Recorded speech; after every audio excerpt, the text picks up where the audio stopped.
A finals del franquisme, una vaga que va durar 62 dies es va convertir en tot un referent de la lluita pels drets de la classe obrera. Aquesta història va passar aquí.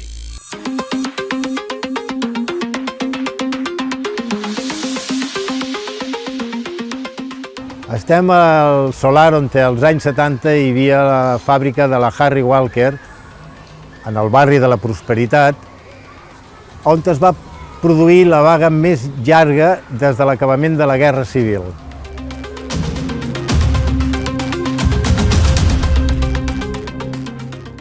La Harry Walker era una empresa que es dedicava amb una de les naus a fabricar carburadors Solex per diferents cotxes i a l'altra fabricaven compressors i sortidors de benzina. Treballàvem uns 400 i alguna treballadors entre les dues naus. Jo vaig començar a treballar un any abans de que es produís la vaga, l'any 1969.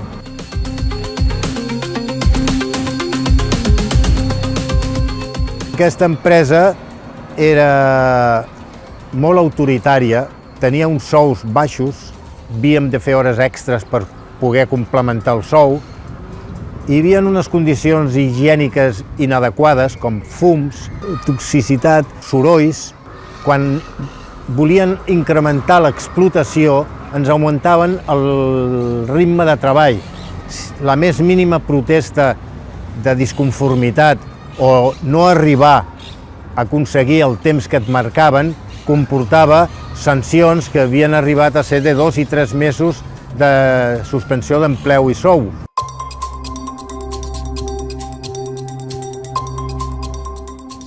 Un bon dia vam prendre la decisió de que els representants enlaces i jurados que hi havia en aquella època no ens representaven.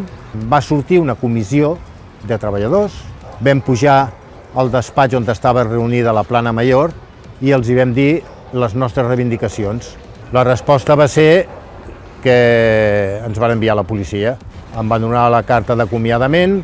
L'endemà va passar que van enviar un fotimer de policies a cavall i de tota mena, van desallotjar la fàbrica, es va pujar en manifestació tots plegats fins a la plaça Lluig Major i a partir d'aquí es va posar en marxa l'organització que ja es havia previst de què faríem durant tot el temps que estiguéssim fora de l'empresa.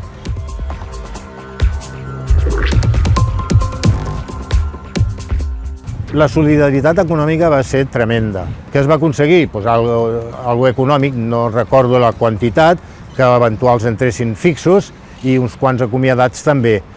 El més que se va aconseguir per mi ja passaria a ser increment de consciència de classe, d'esperit de solidaritat, de companyerisme.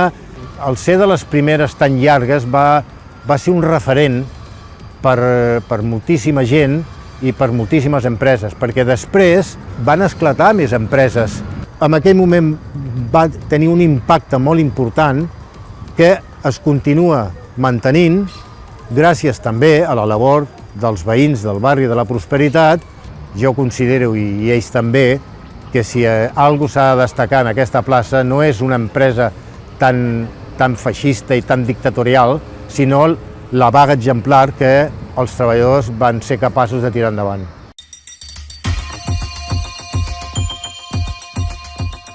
Durant un temps continua l'activitat després de la vaga, però entra ja en conflicte amb el veïnat pel tema de sorolls i fums i es deslocalitza. Queda un gran solar que és un caramel pels especuladors. Els veïns se n'adonen del que està passant, veuen que s'ha concedit una llicència de forma irregular i es mobilitzen. L'acció dels veïns per respectar aquest espai ha donat el fruit que són aquests grans equipaments bàsics pel barri que ens estan quedant petits, que és el poliesportiu, que és el centre d'atenció primària, que és l'Institut i l'Escola Santiago Rossinyol i la Gran Plaça.